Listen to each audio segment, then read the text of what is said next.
Let's talk about social media for artists, and I have a hot take incoming. Controversial take. Are you ready for this? Are you ready for this? I don't think you're ready for this. But before I give you my controversial take, let's just take a moment. When you clicked on this video, what is the answer you were hoping for?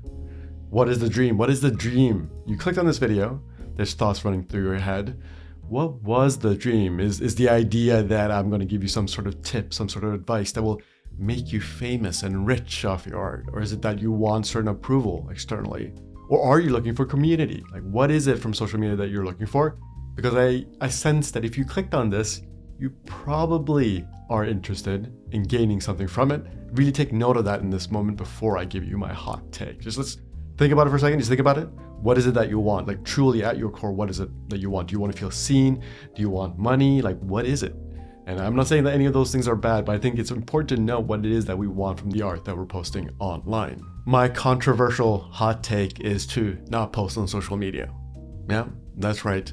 Just don't post on social media. I do not see the upside personally. Like, I don't understand what the upside is unless you are chasing money.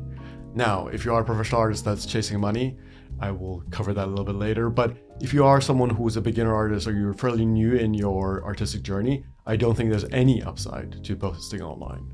Social media is just too interesting, it's too addictive for it to not impact your art, which will make you bend your art to fit whatever you think other people want. So, for example, you might post a piece online, it doesn't get a lot of likes. You post another piece online, it gets a ton of likes. And what actually just happened was that the algorithm just happened to like that piece and it had nothing to do with the actual art that you were making. But you will then take that to mean that, oh wait, people like this piece. Now suddenly, oh, so this is more valuable to other people. I should do more of this. Oh, it's probably because it has this subject matter, or maybe I use these tools and that's why people like it. But you don't actually know if that's true. You don't know why people liked it more. You don't know if it was just pure luck. And that will make it very hard for you to tune into how you actually feel about your art. And the real problem with this is that you do not notice it when it happens. It's not so logical. It's deep in your emotions because we care about the approval of our tribe. That's built into our human psychology, which is totally fine, right? That's natural. I'm not blaming you for it. But it's so core to who we are that it makes it so difficult, so difficult to post online and also be fully yourself. I think that is one of the hardest things to do, and I would not advise that any of my students start posting their work online until they truly know themselves. And trust me, that takes many years. Most people do not know themselves until later. So if you are early in your art journey, I 10 out of 10 would recommend to keep it fairly to yourself. Do not post it online, just keep it to yourself. It will not really benefit you in the ways that you think it might. And you know the art really reflects who you are deep in your bones, right? So it's not about the logical thinking. It's not about some sort of justification about how, oh, I draw these types of characters because I was inspired at this age by this specific show. That's not what I'm talking about. I'm talking about the art should feel true in your bones. It should just feel so right. And it feels so true. And you know it. You can sense it when it happens. It feels right. But it's hard to sense it if you have all these other external stories that you're listening to. But if you have tuned into your personal voice and really paid close attention, you will feel it in your bones. Because the only way to get to the place where you are making that type of work is by listening to your body and the full sensation of drawing. There used to be a time where social media was a place of community, but I think that has changed drastically over the past 5 to 10 years. There used to be a time where posting online built a community around your work and it felt very, very nice.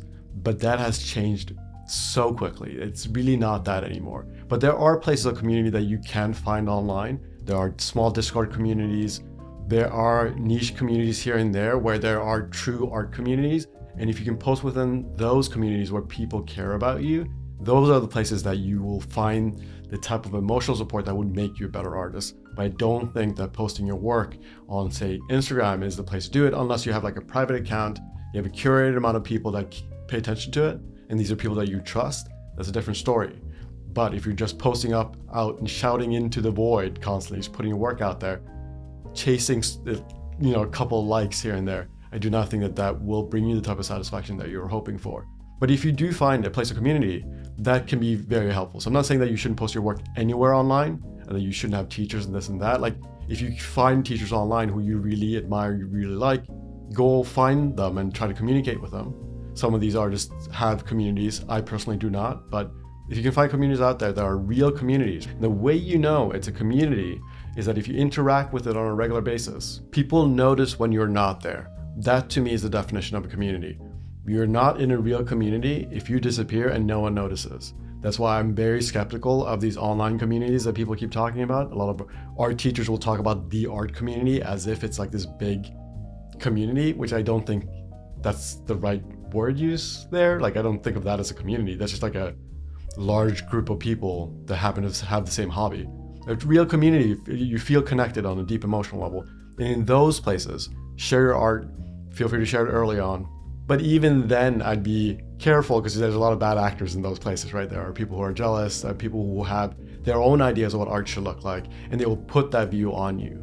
I try very hard to teach people to be more self-expressive from a place of honesty rather than fitting into a specific box of what art should look like.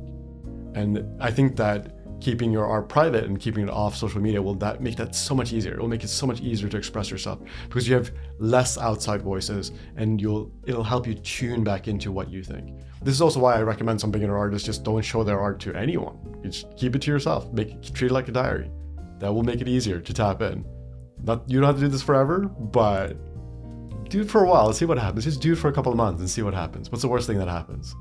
You can just post the old work later if you decide that my way isn't the right way for you. And that is fair. If you decide that that's not working for you, then go ahead. Maybe the external approval will motivate you to make more work. Fine. But try this way first, because I do think it's a healthier way. You're more likely to find yourself in it this way.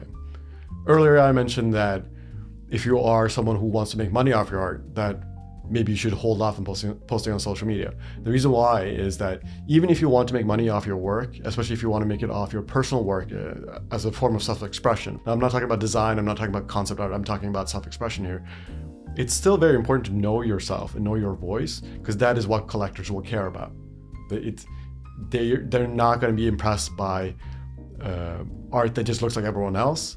And if you listen to a bunch of voices externally, all you're going to do is end up making art that gets a lot of likes online, but it doesn't really have a unique voice, so no one really wants it on their wall.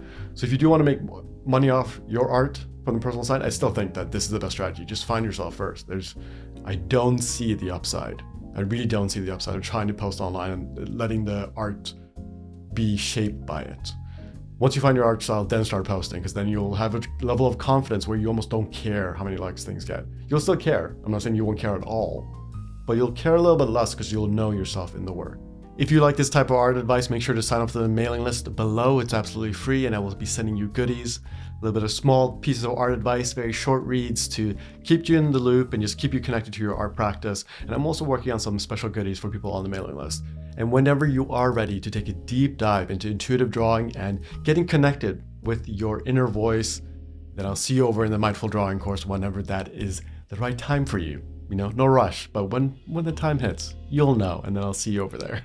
See you in the next video. Bye.